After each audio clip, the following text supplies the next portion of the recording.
Las cámaras se encienden en los estudios Tepeyac de México en 1950.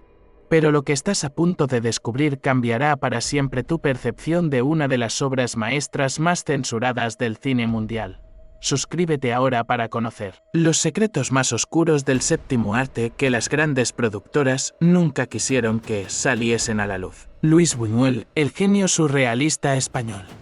Jamás imaginó que su visión más cruda de la realidad mexicana sería mutilada por las tijeras doradas de la censura comercial. Comenta qué opinas sobre la manipulación artística en el cine. Si crees que los directores deberían tener control absoluto sobre sus obras. El humo de los cigarrillos franceses se mezclaba con la tensión palpable en aquella sala de proyección donde los ejecutivos de Ultramar Films contemplaban horrorizados las imágenes que acababan de presenciar. La película que tenían entre sus manos era una bomba social disfrazada de trama realista, una denuncia feroz contra la pobreza infantil que sacudía los cimientos de la sociedad mexicana post-revolucionaria, pero el verdadero secreto estaba por revelarse en los pasillos alfombrados de aquellos estudios, donde las conversaciones susurradas entre productores y censores determinarían el destino de una obra que habría de convertirse en leyenda. Los primeros rayos del amanecer mexicano se filtraban por las ventanas del estudio cuando Buñuel recibió la noticia que cambiaría su película para siempre. Oscar Danzigers, el productor franco-ruso que había apostado por el proyecto, se acercó al director con el rostro demacrado por una noche en vela. Las palabras que salieron de sus labios resonaron como un martillo sobre yunque en los oídos del cineasta aragonés, Luis. Tenemos que hablar sobre el final. El aire se espesó como miel amarga mientras Danzigers explicaba las exigencias de los distribuidores estadounidenses y europeos. La versión original de Los Olvidados, esa obra maestra cruda e implacable que mostraba la degradación social sin filtros ni concesiones, había sido considerada demasiado pesimista para el mercado internacional. Los niños de la calle que Buñuel había retratado con una honestidad brutal, esos pequeños seres arrojados al abismo de la marginalidad urbana, necesitaban una redención que el director jamás había contemplado en su visión artística. La maquinaria comercial del cine había decidido que Pedro, el protagonista interpretado por Alfonso Mejía, no podía morir en vano. El joven actor que había dado vida a uno de los personajes más desgarradores del cine mexicano, tendría que regresar ante las cámaras para filmar secuencias adicionales que contradecían la esencia misma de la película. Buñuel, sentado en su silla de director con los puños cerrados sobre las rodillas, observaba cómo su obra se transformaba ante sus ojos en un producto comercial digerible para audiencias que no estaban preparadas para enfrentar la realidad descarnada de los olvidados de la sociedad. El director había pasado meses estudiando los barrios marginales de Ciudad de México, conviviendo con niños de la calle, documentando sus historias con la precisión de un antropólogo y la sensibilidad de un poeta. Cada plano de su película era el resultado de una investigación profunda sobre la condición humana en su estado más vulnerable. Pero ahora se le pedía que traicionara esa verdad en nombre del entretenimiento masivo.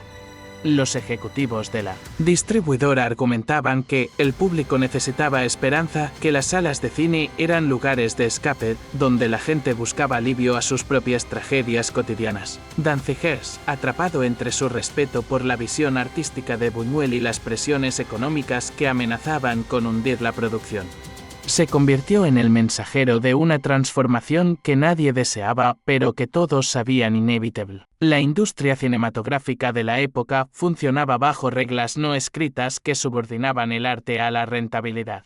Y Los Olvidados se había convertido en el campo de batalla, donde se dirimía esa eterna tensión. El director español, que había conquistado París con un Chen Andaloui, había revolucionado el lenguaje cinematográfico con sus experimentos surrealistas.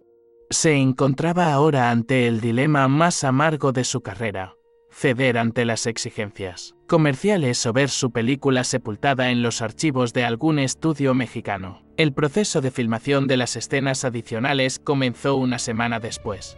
en un ambiente cargado de resignación y rebeldía contenida.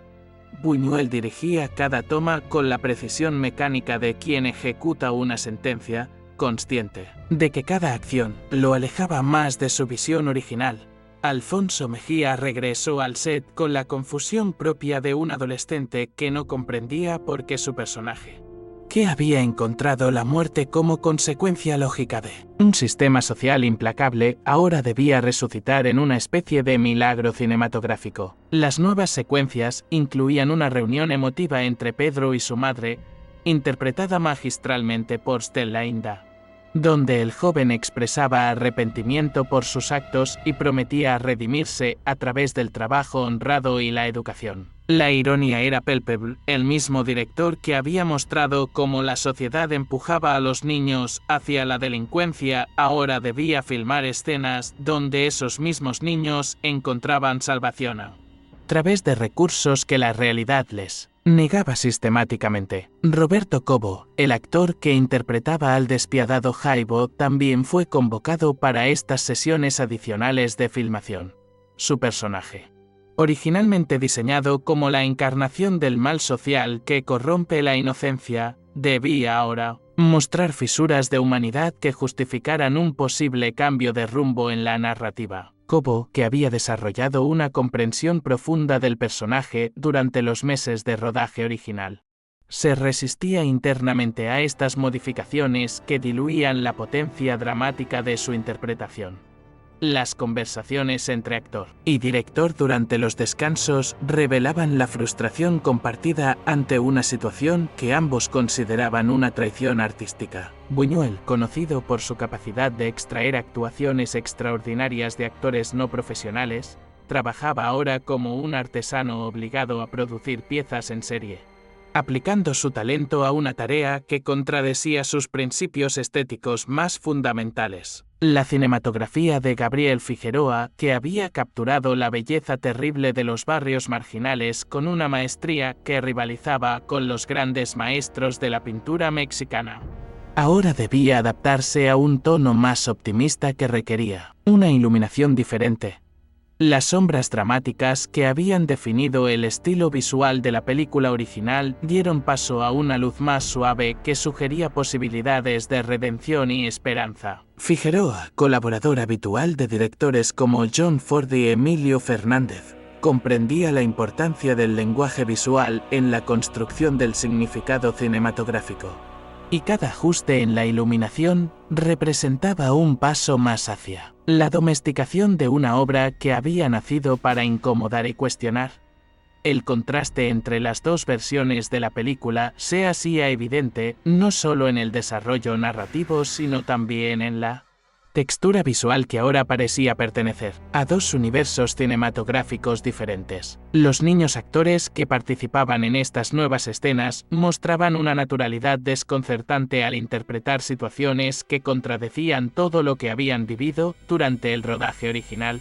Mario Ramírez, Almadelia Fuentes y el resto del elenco infantil habían desarrollado una comprensión intuitiva de los personajes que ahora debían transformar según las exigencias del nuevo final. Buñuel observaba fascinado y horrorizado a la vez cómo estos pequeños intérpretes se adaptaban a los cambios narrativos con la flexibilidad propia de la infancia, sin cuestionar las contradicciones que resultaban evidentes para los adultos involucrados en la producción. Sus actuaciones mantenían la autenticidad que había caracterizado la versión original, pero ahora esa misma autenticidad servía para validar un mensaje que el director consideraba falso e hipócrita. El clímax de esta transformación llegó con la filmación de la secuencia final alternativa, donde Pedro aparecía trabajando en una imprenta junto a otros jóvenes que habían encontrado una segunda oportunidad en la vida. La cámara de Figueroa capturaba los rostros concentrados de estos muchachos mientras manipulaban las máquinas que producían libros y periódicos, símbolos de educación y progreso social. Buñuel dirigía esta secuencia con la misma meticulosidad que había aplicado a las escenas más crudas de la versión original, pero su corazón no estaba en esas imágenes de redención manufacturada. El director sabía que estaba participando en la construcción de una mentira cinematográfica que negaba la realidad social que había motivado todo el proyecto. Cada toma de esta secuencia final representaba una concesión más a un sistema de producción que valoraba la tranquilidad de conciencia del público por encima de la honestidad artística. La música compuesta por Gustavo Pittaluga para acompañar estas nuevas escenas adoptó un tono más esperanzador que contrastaba dramáticamente con la partitura original. Los acordes menores que habían subrayado la tragedia social dieron paso a melodías que sugerían posibilidades de superación personal y colectiva. Pittaluga, músico español exiliado en México, comprendía las implicaciones artísticas de estos cambios, pero también reconocía la necesidad de adaptarse a las nuevas exigencias narrativas.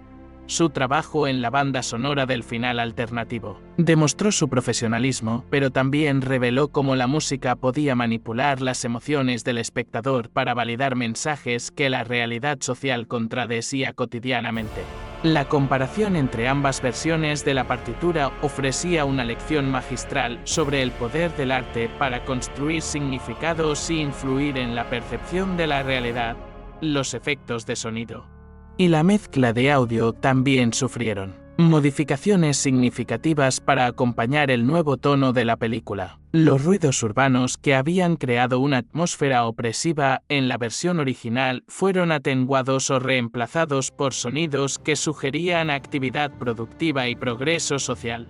El trabajo del departamento de sonido, dirigido por técnicos mexicanos que habían colaborado en decenas de producciones nacionales, reflejaba la precisión con que la industria cinematográfica podía moldear la experiencia del espectador a través de elementos aparentemente secundarios. Cada chirrido de maquinaria, cada conversación de fondo, cada nota musical contribuía a construir un universo sonoro que validaba el mensaje de esperanza que los distribuidores consideraban necesario para el éxito comercial de la película. La postproducción de las nuevas escenas se extendió durante varias semanas en las instalaciones de los estudios Churubusco, donde editores experimentados trabajaron para integrar las secuencias adicionales con el material original de manera que resultara convincente para el público. El proceso de montaje reveló las dificultades técnicas y artísticas de combinar dos visiones cinematográficas diferentes en una sola obra coherente.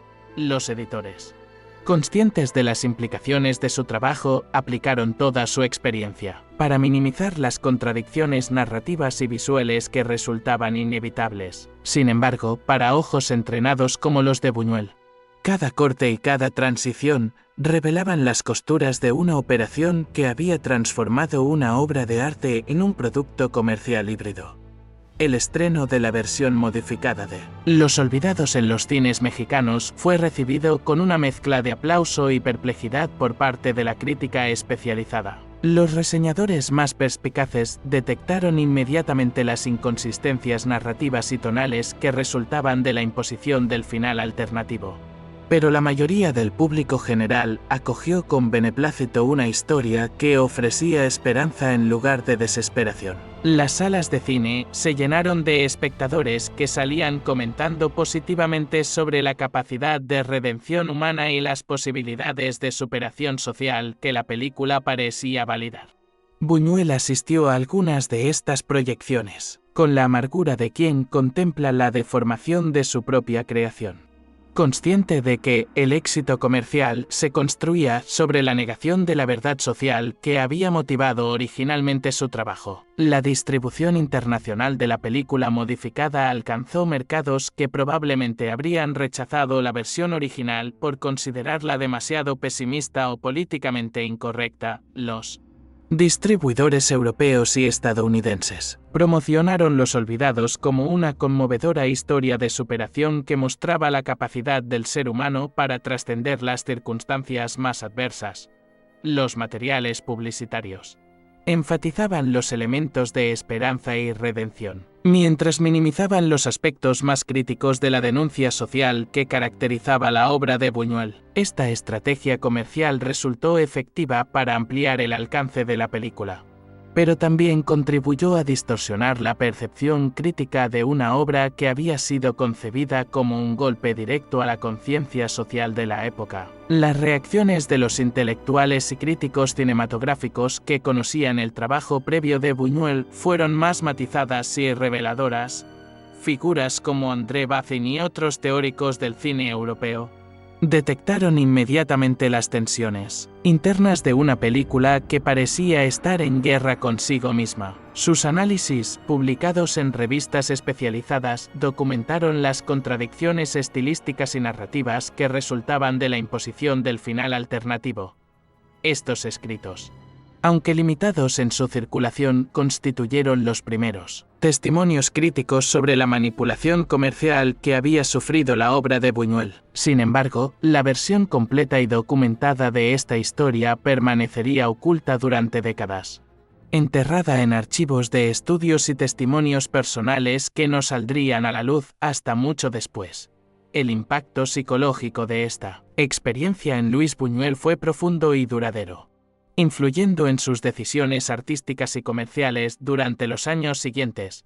El director desarrolló una desconfianza permanente hacia los productores y distribuidores que se reflejó en las cláusulas contractuales de sus proyectos posteriores. Su correspondencia personal de la época, revelada décadas después por investigadores cinematográficos, documenta la frustración y el sentimiento de traición que experimentó durante todo el proceso de modificación de Los Olvidados. Estas cartas, dirigidas a amigos cercanos como Jean Cocteau y Max Ernst, ofrecen un testimonio íntimo de cómo la industria cinematográfica podía quebrar el espíritu creativo incluso de los artistas más comprometidos con su visión personal. La preservación de ambas versiones de la película se convirtió en una cuestión de suma importancia para los archivos cinematográficos internacionales. La versión original, considerada perdida durante años, fue redescubierta en los archivos de la Cinemateca Mexicana en condiciones que permitían su restauración completa. El proceso de recuperación de esta versión reveló detalles técnicos fascinantes sobre las diferencias entre ambas ediciones, incluyendo variaciones en el montaje, la música e incluso en algunas actuaciones que habían sido refilmadas. Los conservadores de película trabajaron durante meses para restaurar la calidad visual y sonora de la versión original, conscientes de que estaban rescatando no solo una obra de arte, sino también un documento histórico sobre la censura comercial en el cine mexicano de mediados del siglo XX. La revelación completa de esta historia tuvo lugar en los años 80, cuando investigadores cinematográficos como Tomás Pérez Turrent y José de la Colina publicaron entrevistas detalladas con Buñuel donde el director finalmente confesó la verdad sobre la imposición del final alternativo. Estas revelaciones causaron conmoción en el mundo cinematográfico internacional y llevaron a una reevaluación completa de Los Olvidados como obra de arte y como documento social. Las declaraciones de Buñuel, registradas en audio y posteriormente transcritas, ofrecían una perspectiva única sobre las presiones comerciales que enfrentaban los directores de autor en la época dorada del cine mexicano. Su testimonio se convirtió en una referencia obligada para estudios posteriores sobre censura cinematográfica y manipulación comercial del arte.